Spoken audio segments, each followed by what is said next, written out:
Comme pour la plupart d'entre nous, Tu me laisses passer, bonhomme?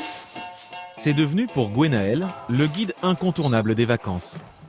Alors, vous voulez choisir un restaurant Non. quand on arrivera là-bas?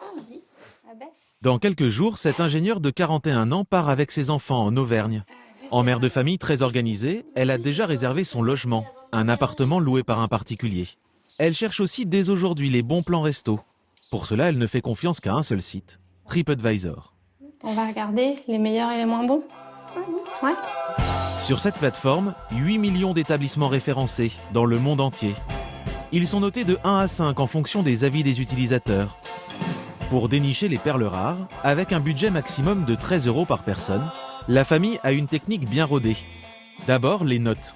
3 étoiles. Tu vois, la 3,5, celui-là, je croyais qu'il était bien, mais 3,5, moi, je regarde pas. On regarde à partir de 4, ok? Alors, Ensuite, les a photos. priori, il y a une terrasse. Et enfin, la lecture des commentaires. Ceux qui intéressent Maxime, ce sont les avis négatifs. Les pizzas sont vraiment horribles. Si on peut appeler ça une pizza, la pâte, on voit à travers. Puis la garniture, on la cherche franchement à fuir. Moi, j'aime bien les avis négatifs, c'est rigolo. Les tirer dans cette pizzeria? Non.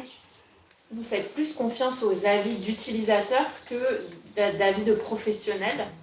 Ben oui, bizarrement. Alors, il faut en lire plus parce que il y a toujours des râleurs ou des gens qui ont des avis un petit peu bizarres. Mais bon, sur une dizaine d'avis, on arrive toujours à se faire une idée à peu près fiable.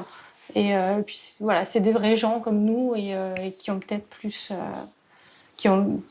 les mêmes critères que nous, du coup, qu'un expert qui connaît déjà tout. Il leur faudra quand même une demi-heure pour jeter leur dévolu sur cette enseigne. Un restaurant traditionnel avec un menu à 16 €.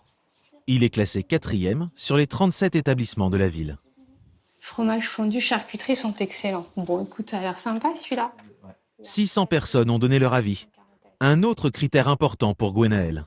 Après, je sais pas exactement comment c'est contrôlé, mais bon, dans la mesure où moi, ça m'a jamais déçu, on continue à l'utiliser.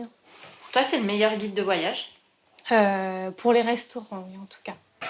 Comme cette famille, 450 millions de personnes utilisent TripAdvisor. On y trouve de tout, partout dans le monde. Du fast-food au restaurant étoilé. De la chambre d'hôte au palace, de l'excursion insolite à la visite des plus grands musées. Sur TripAdvisor, la moindre expérience touristique est partagée, notée, commentée. Avec 66 millions d'avis postés chaque année, un toutes les 2 secondes, le site s'est imposé comme le guide de voyage incontournable. 6 personnes sur 10 le consulteraient avant de réserver un établissement. Mais faut-il vraiment se fier à TripAdvisor? Pour le savoir, nous sommes allés voir des experts de son algorithme. Nous avons aussi créé un faux restaurant à Paris. Pendant un mois, nous avons tenté de le faire grimper dans le classement. Vous allez voir que les résultats sont pour le moins surprenants.